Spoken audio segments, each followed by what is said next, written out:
मैंने देखा वहां एक आदमी आया, जेब में उसने शीशी निकाली और शीशी निकाल करके वो उसने शराब थी वो चढ़ाई और फिर कुछ थोड़ी चढ़ाकर ढक्कन बंद उसको दे दी। मुखारे मैंने उससे कहा था शराब चढ़ा रहा? बोले हाँ जी यहाँ चढ़ती है शराब। हम तो लौट के आए, मैं चलो भाई हमारा यहाँ क्या काम, हम तो एक धार्मिक सद्भाव से भाई चलो यहाँ देवी जी का मंदिर है और राजा की कुल देवी हैं, चलो ठीक, हम तो इस भावना से गए थे। फिर बात हुई, बोले जी शराब चढ़ाते हैं यहाँ, वहाँ भी शराब चढ़ाते हैं? बोले हाँ जी शराब चढ़ाई जाती है। अब बताओ क्या कहें, कौन कहने से मानने वाला? महावीर की वाणी की बात तो अलग हुई। मैं तो आज किसमें कहूँ, अगर किसी को टोका जाए तो शायद झगड़ने को तैयार हो जाए आदमी। बताओ शराब चढ़ा, उसका धार्मिकता से संबंध क्या? बलियां दी जाती हैं जीवों की, जीव मारे जाते हैं, शराबें चढ़ाते हैं, क्या है ये सब कुछ? ये मिथ्या श्रद्धा है। श्रद्धा ना हो कोई कुछ नहीं करे, श्रद्धा है उनकी भी, लेकिन श्रद्धा कौन सी है बताना जरा? मिथ्या श्रद्धा इतनी खतरनाक होती है। दूध वो भी है, श्वेत है, वैसा ही है, दूध है, लेकिन जहर है। गलती से किसी ने अगर पी लिया तो बस मरने का काम है। यही स्थिति है बंधुओं, सम्यक्त श्रद्धा का प्राप्त होना ये तो बड़ा दुर्लभ है, बहुत बड़ी बात है, जीव की बड़ी भारी पुण्यवानी की बात है जिसको सम्यक श्रद्धा प्राप्त हो जाए। मिथ्यात्व में दुनिया फंसी है, अंधेरों में भटक रहे हैं, पाप का पुण्य का पता ही नहीं है, क्या अच्छा क्या सही क्या गलत कैसे है, करने पर लगे हुए हैं, ये स्थिति है। मैंने एक बार विनोबा भावे की यात्रा के संस्मरण पढ़े। विनोबा भावे को तो आप जानते होंगे, ऐसा कोई आदमी नहीं जो यहाँ के ही रहता। विनोबा जी तो एक बहुत राष्ट्र के महत्वपूर्ण व्यक्ति हुए, गांधी जी के युगीन आदमी थे। विनोबा जी ने अपने संस्मरणों में एक जगह एक बात लिखी। बोले हम एक गांव में गए अपने यात्रा में, उनका चल रहा था भूदान आंदोलन, भाई जमीन का दान करो, जिसके पास ज्यादा जमीन है वो गरीब लोगों को दो, ये उनका आंदोलन था। इसका नाम था भूदान आंदोलन। वे गांव में गए, दिन भर तो मीटिंग हुई, जो भी कुछ हुआ गांव वालों को कहा भाई गरीबों को जमीन दान करो, जैसा था कार्यक्रम रहे, प्रवचन हुए होंगे। शाम हो गई, देर रात होगी, सब लोग सो गए, विनोबा भी सो गए। रात के 11 बजे मंदिर की जोर जोर से घंटी बजी, कईयों की आंख खुल गई, विनोबा जी की भी आंख खुल गई। आंख खुल गई, वो लेटे से बैठ गए, भाई कौन भगत है 11 बजे और मंदिर में आया है, इतनी देर होगी और व्यक्ति आया है तो बड़ी श्रद्धा होगी उसकी। वो बैठ गए। एक आदमी मंदिर से निकला अपनी पूजा करके, जैसे जो था निकला, उसने देखा, भाई सुना होगा गांव में भी विनोबा कोई आए हैं या जानता होगा विनोबा जी कौन है। उसने पूछा विनोबा जी कौन है? बोले वो बैठे हैं। वो वहाँ गया, जाके प्रणाम किया। विनोबा जी ने उसको आशीर्वाद दिया। बोले भाई देर होगी आपको मंदिर? हाँ जी मेरी तो प्रतिज्ञा है, जब तक मंदिर में दर्शन ना कर लो मैं सो नहीं सकता, मैं सोता नहीं हूँ, मैं तो दर्शन करके फिर सोता हूँ। बड़ी पक्की श्रद्धा भाई, बड़ी मजबूत श्रद्धा है, कमाल है कि रात के 11 बजे गांव के बाहर मंदिर था, व्यक्ति आया होगा, घर से आया है, बड़ी श्रद्धा है। विनोबा जी ने ये पूछ लिया, भाई तुम्हारी जो इतनी पक्की श्रद्धा है तो ये संस्कार आपको माता पिता से मिले या किसी संत से मिले, कैसे आपकी इतनी मजबूत श्रद्धा कैसे हुई? बोला देखो मैं तो भगवान के चमत्कार के ऊपर श्रद्धा हुई, मेरे को वैसे श्रद्धा नहीं हुई। मैं तो भगवान के साक्षात उनके महिमा देखे, उनके कृपा देखे तब मेरी श्रद्धा हुई और मैंने नियम ले लिया, जब तक कि मैं दर्शन नहीं कर लूँ मैं सोता नहीं, जो कहीं भी हूँ। अच्छा भाई, वो क्या तूने ऐसे भगवान की क्या चीज देख ली? ये बड़ा चमत्कार देखा मैंने। बोले क्या चमत्कार देखा, क्या बता सकता? हाँ क्यों नहीं, मैं सबको बताता हूं। उसने जी बात बताई, उसने बताई बात अपने खेत की कि जी मेरे पड़ोस में एक और खेत था, कुछ मेरे मन में पता नहीं आया, मैंने उसके खेत का काफ़ी सारा हिस्सा अपने खेत में मिला लिया। खेत का हिस्सा, डोली जो थी वो इधर से उखाड़ करके उधर जा बनाई और सारा अपने हल चला दिया खेत के अंदर, मेरा खेत हो गया। एक दो दिन में बात तो आनी थी, सामने फूटनी थी। उसने आगे देखा, उसने शोर मचाया, लोग इकट्ठे किए कि भाई मेरी तो जगह इतनी थी, मेरा खेत इतना था और ये इतना बड़ा टुकड़ा इसने मिला लिया इसके अंदर। कोई फैसला नहीं हुआ क्योंकि मैं मजबूत था। आखिरकार केस चला। अब कोर्ट तो कोर्ट है, कोर्ट थोड़े देखता, कोर्ट तो वो देखता है तथ्य क्या है, साक्ष्य क्या है। तथ्य देखे गए कुछ और, लगा कि मैं हार जाऊंगा। उसके पास प्रमाण थे कि मेरा खेत इतना बड़ा है, जो भी था ये जगह भी जाएगी और गांव में शर्मिंदा होना पड़ेगा, बड़ा ऐसा। और कुछ मुझे सूझा नहीं। मैं भगवान जी के मंदिर में आया, मैंने कहा भगवान जी अगर मुझे जिता दो ना तो मैं हर रोज आपके दर्शन करूंगा। हाँ जी भाइयों, अगर आप मुझे जिता दो तो मैं हर रोज आपके दर्शन का। और बोला महात्मा जी भगवान की कृपा हुई, मैं जीत गया। बताओ इससे बड़ा चमत्कार क्या हो सकता है? बस तब से मैं हर रोज आता हूँ भगवान का चमत्कार देख कर। विनोबा जी ने लिखा, मैंने तो हाथ जोड़ दिए और ये कहा भगवान तेरे ऊपर ऐसी कृपा ना करते तो अच्छा रहता। कम से कम दुनिया में गलत मान्यता तो ना होती कि भगवान भी झूठ का साथ देते हैं, भगवान भी गलत मुकदमे जिताते हैं, भगवान भी ये काम करते। कम से कम दुनिया में एक गलत धारणा और गलत मान्यता तो ना बनती और तेरे जीवन में भी तू हार जाता। कम से कम ये गलत बात तो ना आती, भी गलत काम करो और भगवान जी की पूजा कर लो, भगवान जी को मनाओ, भगवान की कृपा हो जाएगी और फिर सब ठीक हो जाएगा। बंद हो अंधश्रद्धाओं के ये मामले। अंधश्रद्धाएं कैसे कहां से चलती हैं, क्या हो जाती हैं, क्या बन जाती हैं, कैसे हो जाता है और ये इन अंधश्रद्धाओं में भटकता रहता है। आपको मैं थोड़ी बात और बताता हूं।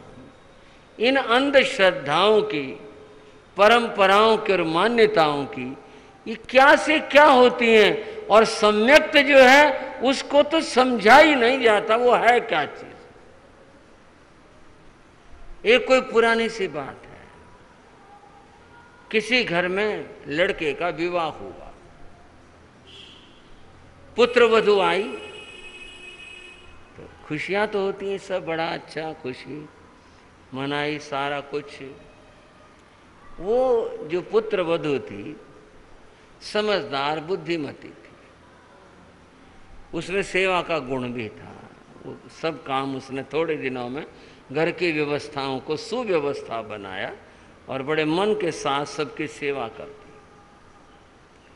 जो उस नववधू के ससुर थे वो वृद्ध थे, तो वृद्धावस्था में कई शरीर की समस्याएं हो जाती हैं, तो वो उनको खाना खुद से परोस कर आती। खाना खाने के बाद में उसने देखा कि उसके ससुर जो हैं वो इधर उधर कुछ ढूंढते से रहते हैं, कभी इधर देखा कभी। उसने कहा क्या ढूंढते, इनको क्या चाहिए? तो उसने देखा एक दिन एक झाड़ू थी उसकी, उन्होंने एक सीख का टुकड़ा तोड़ा, उसको थोड़ा साफ सा किया और फिर उसके बाद दांत कुरेदे। वो समझ गई कि खाने में इनको दांतों में कष्ट है और इनको दांत कुरेदने पड़ते हैं, वो समझ गई। अगले दिन उसने क्या काम किया, 2 सींग के टुकड़े साफ करके अच्छे छील करके बढ़िया बनाकर खाने की थाली के साथ ही रख दिए। कि भी इनको ढूंढना ना पड़ेगा, ये मिल जाएंगे, अपने आप से अपना काम कर लेंगे।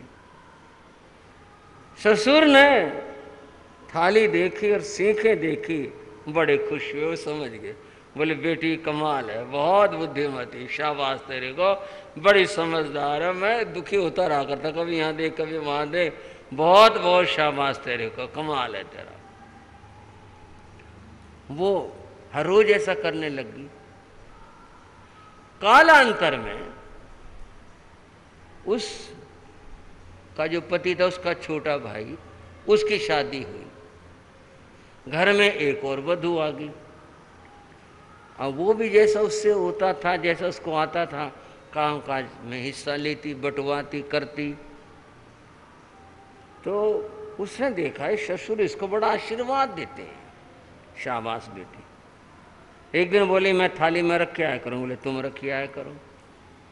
उसने देख लिया था कि भाई ये 2 टुकड़े रख के आती है सीख के। उसने कहा इनके रिवाज है, ये कोई लगता है इनके घर में। उसे नहीं बात समझ आई, ये क्या मामला है, इनके घर में कोई रिवाज है। तो इतना बड़ा लेगी कि भाई मैं छोटा क्यों रहूँ, इतना बड़ा। वो उसने थाली में रख दिया। ससुर मुस्कराया तो बाकी चलो ठीक है, अच्छा है, ढूंढना नहीं पड़ेगा। उसमें तोड़ करके जो प्रयोग करना था कर लिया, बाकी चलो। अब ये रिवाज हो गया। वो तो एक ठीक से माप कर रख के आते थे, वो इतना बड़ा रख के आने लगी। फिर तीसरे लड़के की शादी, उसने देखा कि भाई इनके रिवाज है, ये बड़े आदमी किसमें ये एक सीख रख के आते हैं। उसने झाड़ू की पूरी तिल्ली निकाली और उसको एक बार किया और वो अपना रखी आई। ससुर ने देखा वो कमाल है, बताओ। और वो हर रोज ये काम करने लगी, इतने बड़ी सीख झाड़ू के ले और वहां रख दे।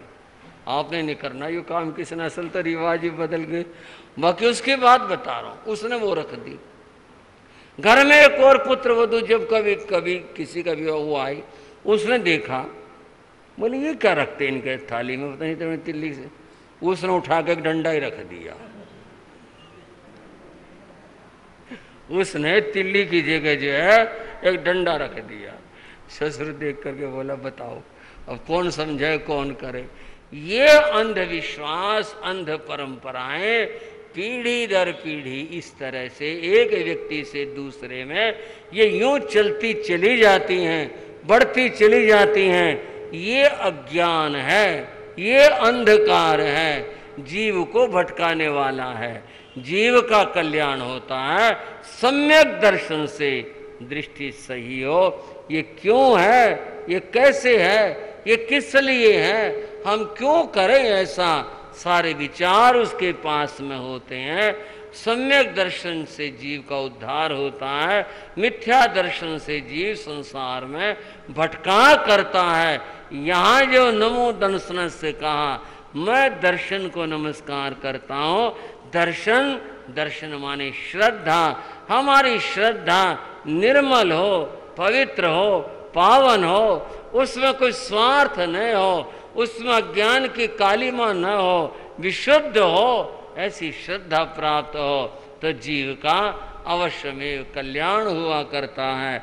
बंधुओं, इन्हीं भावों को आज हमने बनाना है, याद करना है। हमारी श्रद्धा निर्मल होनी चाहिए। लोग कई बार हमारी तो श्रद्धा टूट गई जी, पता नहीं श्रद्धा थी या वो कोई तिनका था, 1 मिनट में श्रद्धा टूट गई, 1 मिनट में श्रद्धा आ गई, 1 मिनट में आई चली गई। ये सब बड़ी कमज़ोर बातें हैं। श्रद्धा तो बंधुओं उनकी थी जिन लोगों को सूली पर भी चढ़ना पड़ा तो भी उनकी श्रद्धा विचलित नहीं हुई। क्या फ़ायदा हुआ धर्म करने का, बताओ। जब ये सजा मिलनी थी, ये होना था, श्रद्धाएं तो उनकी थी जो जरा भी कहीं भी विचलित नहीं हुए। धन्य हो उन आत्माओं को। हमारी श्रद्धा भी ऐसी निर्मल हो जिससे हम भी अपना कल्याण कर सकें।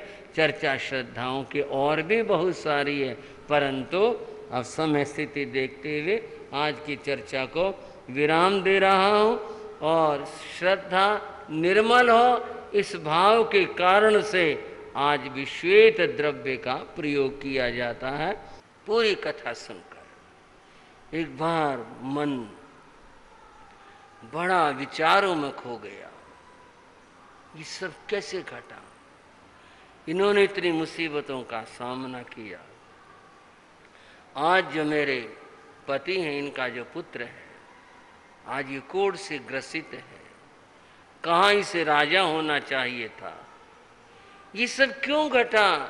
सब कर्म की बात, कर्म की कहानी है। कर्म की वजह से ये सब कुछ है। मैना ने अपनी सास से कहा, माता जी ये कर्म की बात है। हाँ बेटी, कर्म की बात है, लेकिन मैं आपसे एक निवेदन करना चाहूंगी। कर्म का समाधान रोना नहीं होता, कर्म का समाधान धर्म ध्यान होता है।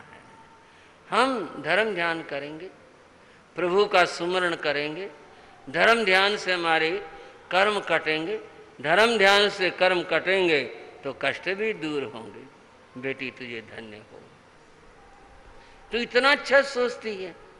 नहीं माता जी, तो सच्चाई है, इसमें सोचना क्या, यथार्थ है ये तो। बेटी तूने बहुत अच्छी बात कही है, कुछ बातें और होती हैं। और कहा, माता जी आप इस बात की चिंता मत करना कि मैं राजकुमारी हूँ, आप भी तो राजमाता हो। समय की बात है, मैं आई अब आपके घर में, आपके यहाँ पर मैं आपको पूरा सहयोग करूँगी और पति की सेवा करूँगी, आपकी सेवा करूँगी। आप किंचित भी ये मत सोचना कि मैं इसे क्या काम बताऊँ, मैं इसे क्या कहूँ, ये तो राजकुमारी है। नहीं, मैं इस घर की अब मैं वधू हूँ। आप मुझे सेवा बताएंगे और मैं काम करूँगी। धन्य हो बेटी। उसने सिर पुचकारा। माता जी एक निवेदन था। बोलो बेटी क्या बात है?